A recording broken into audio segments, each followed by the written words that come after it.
Olá, pessoal. Bom dia ou boa tarde a todos. Vamos dar início à nossa primeira videoaula de História do oitavo ano C. Assim, vamos proceder à retomada do guia de aprendizagem do primeiro bimestre, falando sobre a Revolução Inglesa do século XVII. Então, pessoal, acabou o sossego. É hora de pensar no futuro. Sejam todos bem-vindos a esta nova empreitada onde vamos propor um ambiente virtual de aprendizagem a todos.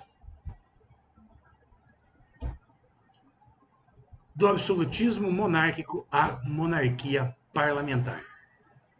Do século XVI até meados do século XVII, a Inglaterra foi governada por reis absolutistas, monarquia absolutista.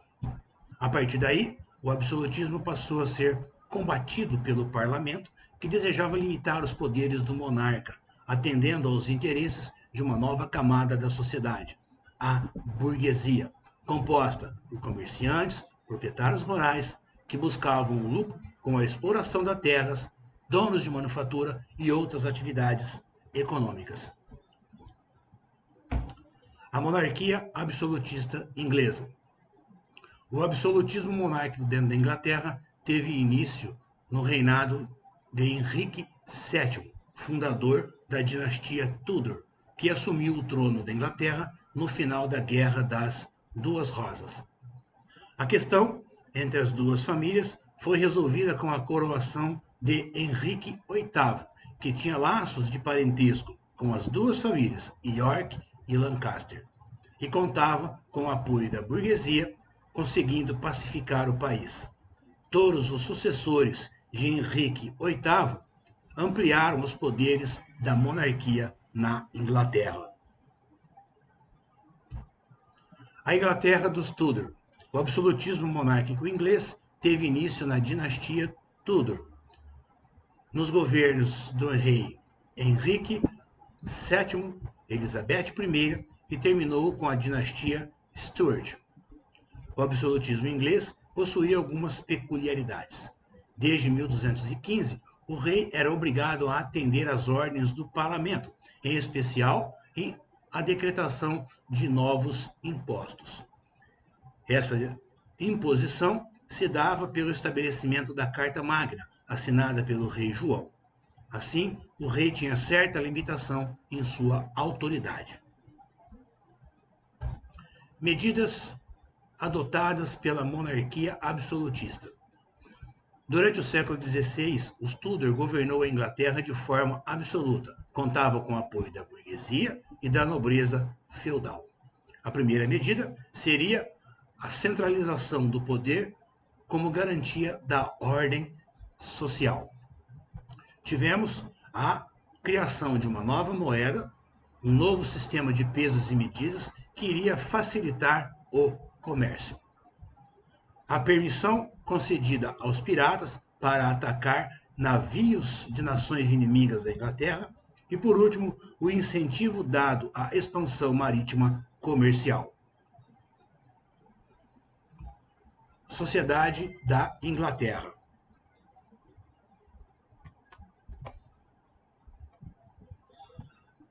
A sociedade inglesa era composta basicamente por aqueles que apoiavam o regime absolutista e por aqueles que eram contra o regime monárquico absolutista.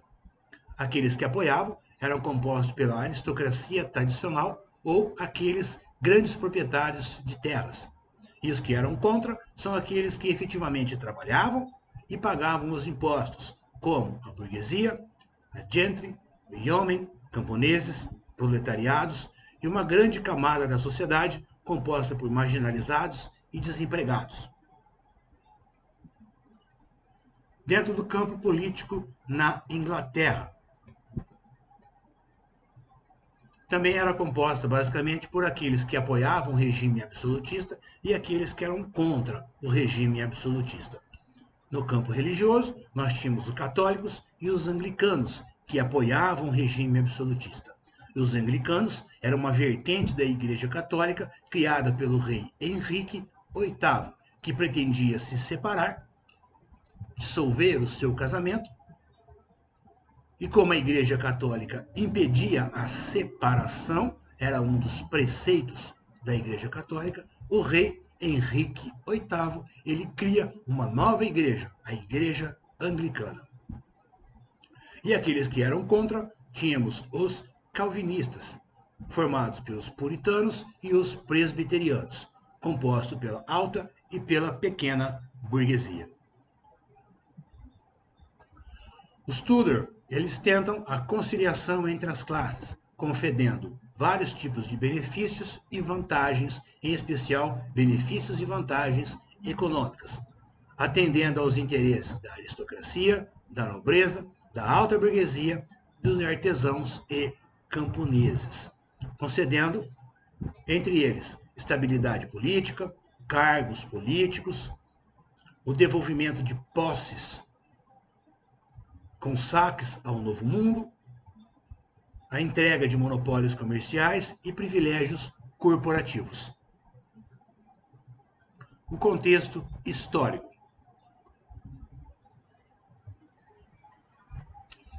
Várias transformações políticas e econômicas ocorreram na Inglaterra. Nós tivemos o desenvolvimento da indústria têxtil, onde a Inglaterra adentra o início da chamada Revolução Industrial. Tivemos o aumento da esquadra naval, a ampliação do comércio e a lei dos cercamentos, onde trabalhadores rurais que trabalhavam no campo na atividade agrícola são expulsos do campo em virtude da criação de ovelhas, onde a lã iria atender aos interesses da indústria têxtil. Assim, essa grande massa de trabalhadores excluídos migram para as cidades em busca de melhores condições de vida. Assim, por último, nós tivemos o fortalecimento da burguesia, que detinha na época o poder econômico, mas não detinha o poder político. Tivemos então o início da dinastia Stuart. O rei era anglicano. Os apoiadores do rei eram os senhores feudais, a igreja anglicana e a alta burguesia. E os apoiadores do rei dentro do parlamento. Nós tínhamos a pequena e média burguesia, a gente e os puritanos. Dentro da administração de Stuart de James I, ele tentou restabelecer o absolutismo e ampliar a influência dos católicos. Passou a perseguir católicos e puritanos, aumentou impostos e dissolveu o parlamento em 1614. O reinado de Carlos I. Em 1628, Carlos I decreta a petição de direitos, que restringia o poder do soberano perante o parlamento. Assim, ele fecha o parlamento e governa sozinho durante uma década. Em 1640, na luta contra os escoceses e precisando do parlamento, ele convoca este parlamento para aprovar novos impostos. Ele entra em choque novamente com o parlamento em 1642 e em 1649 é iniciada uma guerra civil na Inglaterra. O parlamento, então, declara guerra a Carlos I. O parlamento se divide. A gente, com medo de perder seu status, se mantém apoiadores de Carlos I. E os partidários do parlamento, a gente puritana, chamada de cabeças redondas, se revoltam contra Carlos I. Assim, o parlamento dividido dá início à chamada fase revolucionária dentro da Inglaterra. Surgindo as fases da Revolução Inglesa. Tivemos a Guerra Civil, o regime republicano, a restauração monárquica e a Revolução Gloriosa.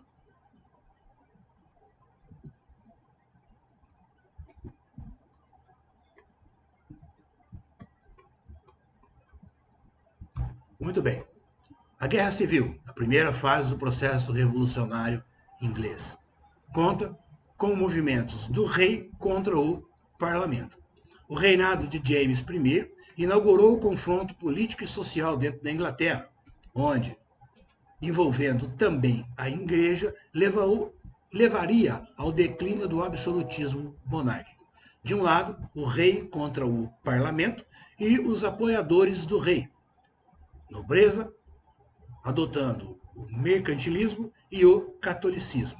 E do outro, o parlamento, a gente e a burguesia, que lutavam pelo liberalismo econômico e o protestantismo. A Guerra Civil Inglesa.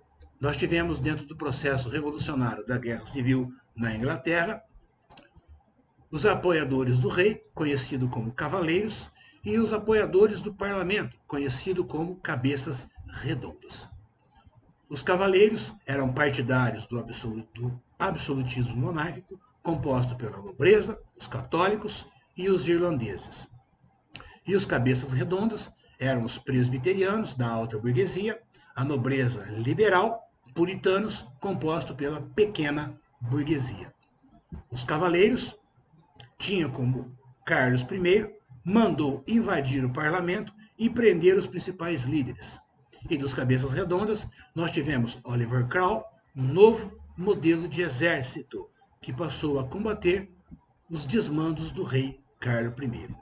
A Guerra Civil na Inglaterra chega ao fim com a vitória do parlamento no comando de Oliver Cromwell, onde o rei Carlos I foi preso, condenado à morte, sendo decapitado em 1649. Na segunda fase do processo revolucionário, nós temos o regime republicano, governado por Oliver Cromwell, que esmaga os seus opositores, instala uma república e comanda o país de 1649 a 1658, chamado de o Protetorado de Cromwell, onde nós tivemos os principais acontecimentos: a formação da Comunidade Britânica, os atos de navegação e guerra contra a Holanda. No primeiro, nós tivemos a formação da Comunidade Britânica, em 1651. Ocorreu a união da Inglaterra, da Irlanda, Escócia e País de Gales, todos sob o comando de Oliver Cromwell. A decretação do Atos de Navegação, em 1651, onde ficou estabelecido pela Inglaterra que todas as mercadorias importadas ou exportadas pela Inglaterra deveriam ser transportadas por navios ingleses, fortalecendo o desenvolvimento da marinha inglesa. Isso fez com que a Inglaterra aumentasse a sua hegemonia, a sua liderança sobre o comércio marítimo internacional. Guerra contra a Holanda, de 1652 a 1654.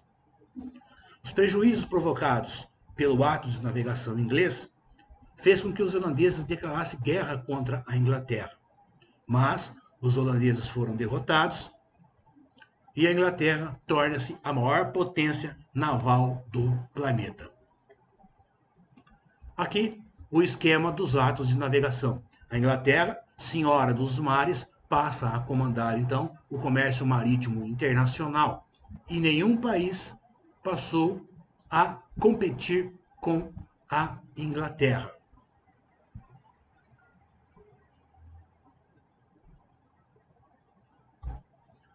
Dentro do governo de Oliver Cromwell, uma de suas medidas seria conceder às camadas populares o seu desejo. Então, este período consolidou os motivos revolucionários da burguesia e da gente, desconsiderando também os anseios das camadas populares, aonde as camadas mais populares da sociedade foi abandonada por Oliver Cromwell. Assim, essas massas exploradas organizaram movimentos ideológicos onde os anseios da população marginalizada passou a decretar um estágio revolucionário dentro da Inglaterra, composto basicamente por duas camadas, os chamados levers e diggers. Os niveladores, que em inglês nós chamamos de levers, formados por soldados e pelos yeomen, onde tínhamos a classe média rural, que reivindicava uma sociedade de pequenos produtores, defendendo também o fim dos cercamentos das terras. E os escavadores, que contestavam a legitimidade da propriedade privada, pregavam a ocupação à força da terra e representavam grupos da sociedade dos sem terras dentro da Inglaterra de Oliver Cromwell.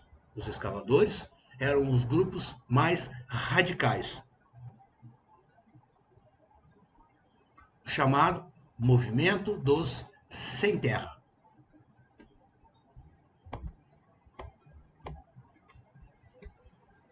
Opa, voltou um pouquinho? Aqui. Nós tivemos a restauração da monarquia. Oliver Cromwell morreu subitamente e seu filho Richard governou um período curto na Inglaterra, não conseguindo manter o chamado protetorado. O temor da classe dominante seria de que as camadas mais populares reivindicassem o encaminhamento da restauração da monarquia. Assim, foram trazidos para a Inglaterra os filhos de Carlos I, que estavam exilados na França, Carlos II e James II.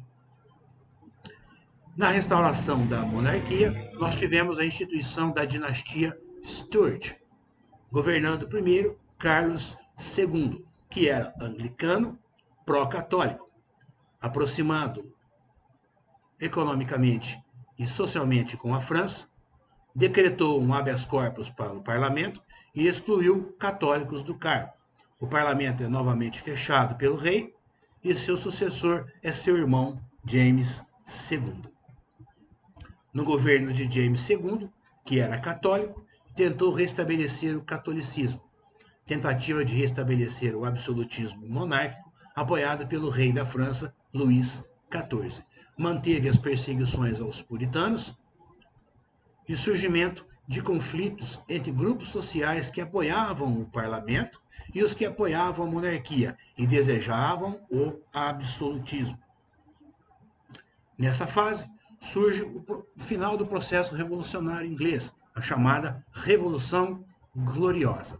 O parlamento, temeroso com a restituição do catolicismo, oferece a coroa a Guilherme de Orange, que era holandês, casado com Maria Stuart, filha mais velha de James II.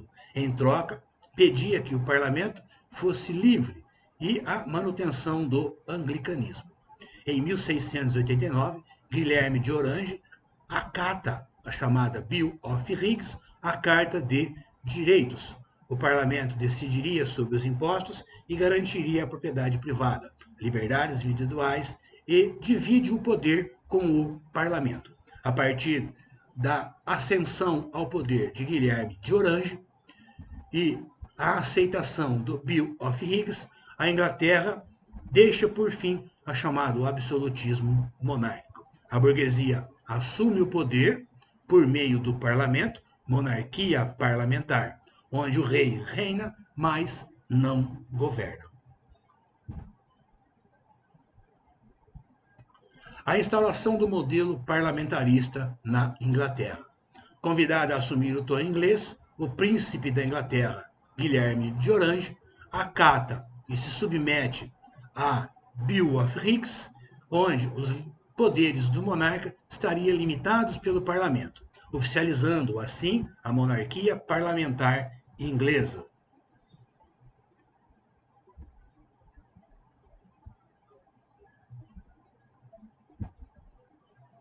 O modelo parlamentarista na Inglaterra. Neste modelo, o poder executivo é fracionado em dois modelos, duas divisões: o chefe de Estado e o chefe de governo.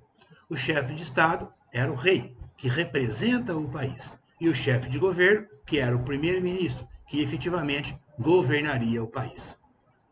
O primeiro-ministro é escolhido pelo parlamento, que por sua vez é eleito pelo povo, um voto censitário, aquele voto que depende de renda do eleitor. Desta forma, esta revolução finalmente garantiu à burguesia a sua ascensão política, pois só aquele que tinha renda podia votar. Neste caso, a burguesia passa então a fazer parte do sistema político inglês.